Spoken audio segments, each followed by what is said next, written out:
Hey everyone, so I'm going to be doing a video to review how to graph the sine function.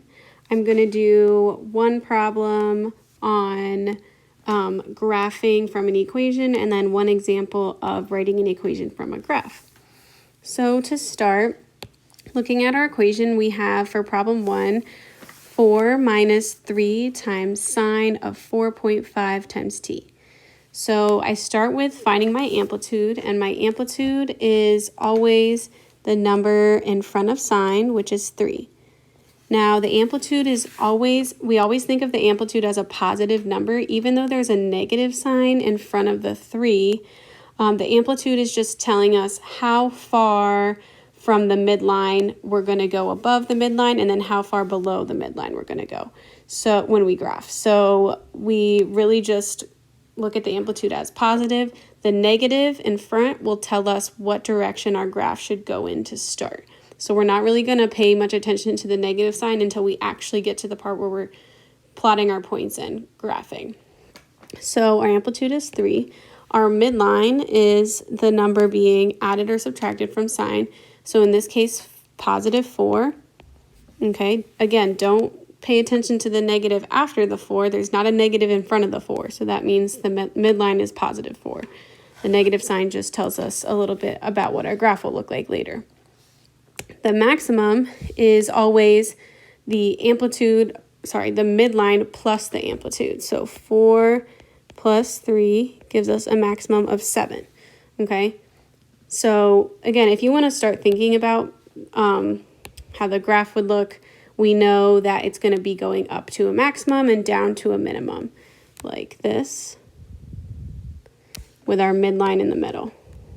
So the midline plus the amplitude gives us our maximum, and then the midline minus the amplitude gives us our minimum, so that's 1.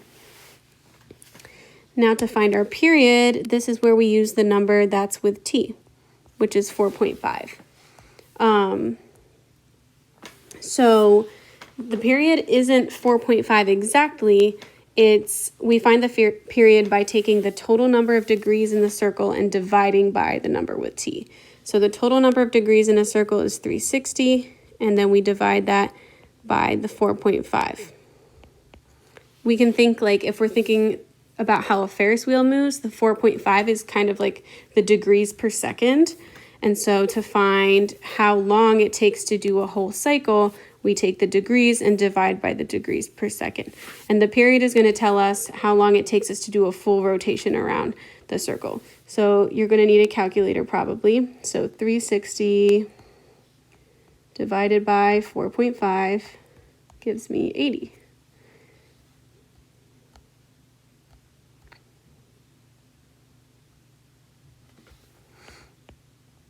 All right, then I have to find my quarter period, and I get my quarter period by taking my period and dividing it by 4. That's what a quarter means, a fourth of the period. So 80 divided by 4 gives me 20. Now the domain for all sine functions, they go forever left and right. So my domain is negative infinity to infinity, and my range is going to be my minimum to my maximum, which is 1 to 7. Now, to make my graph, I kind of want to go back to what we know about the sine function in terms of the circle, because that's really what we're graphing. And when we talk about sine, we remember sine is the ratio of the height to the radius. And when we start, first of all, we always start at the far right of the circle. And remember when we talked about the Ferris wheel and circles, we always called this was our midline right here in the middle.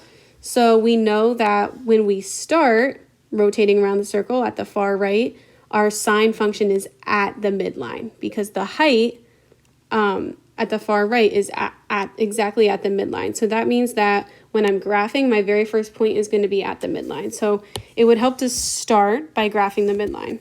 Now the midline is 4. And that's a y value, so I'm going to mark my y-axis, and I can just count by ones because I only need to get to 4. I don't need to get to like a big number. So this is 0 in the middle, quickly make a scale.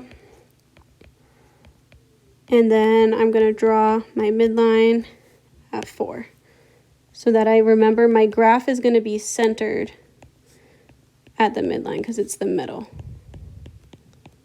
And then I'm going to put my first point at 0 here because, again, I know that when I'm on my circle at the far right where I always start, that I'm starting at the midline. All right, now I have to figure out, am I going to go up to my maximum first or down to my minimum first? So this is where, well, it would help to first put our scale on the x-axis. So first of all, the reason we found the quarter period is that we're going to be putting a point on our graph every quarter period, and the quarter period is 20. So I need to be marking my graph every 20, and I need to graph 2 periods.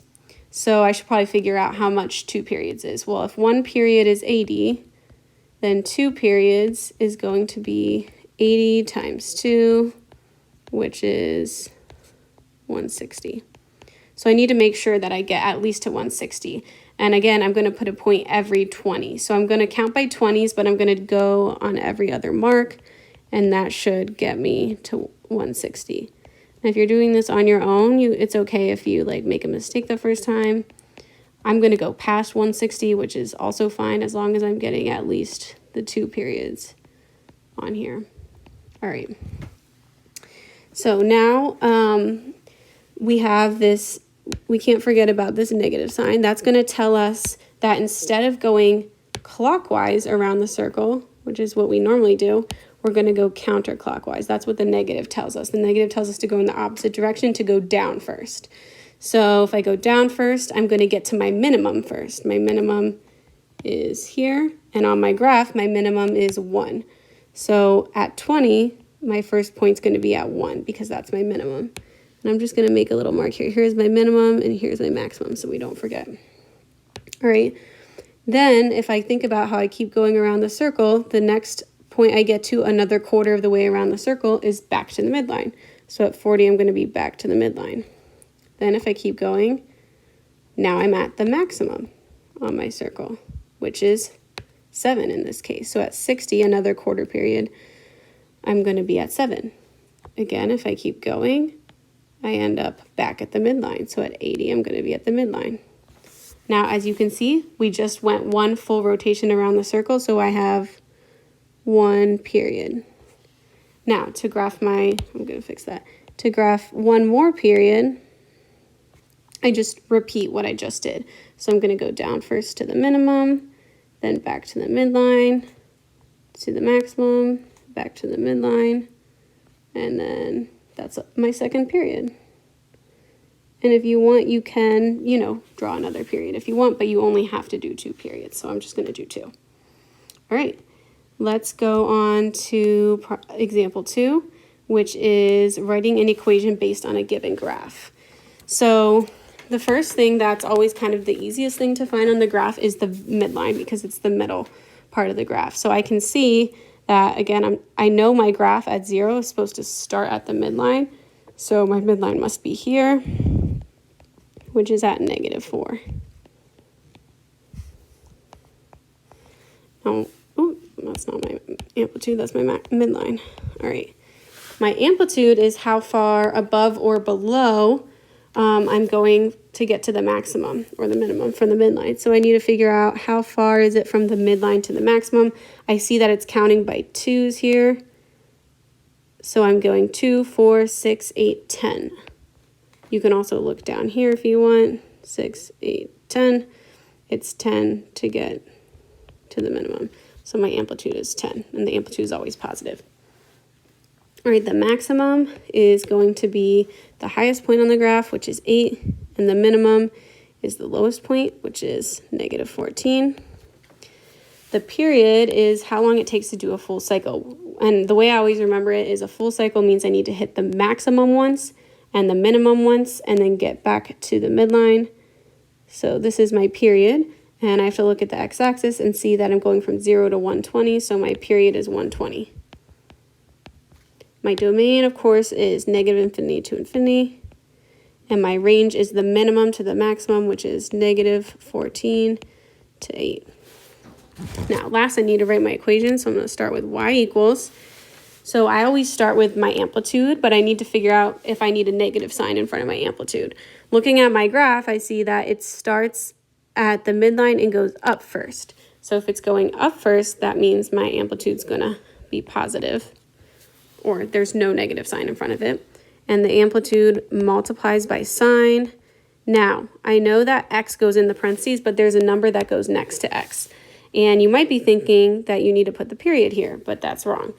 You have to use the period to find the degrees per second if you're thinking about it in terms of a Ferris wheel. So to get the number that goes here, I take my total degrees and divide it by 120, which gives me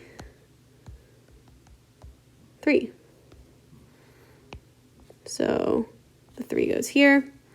And then lastly, I have to include my midline, and my midline is -4. That's how you write your equation. Hope that helped.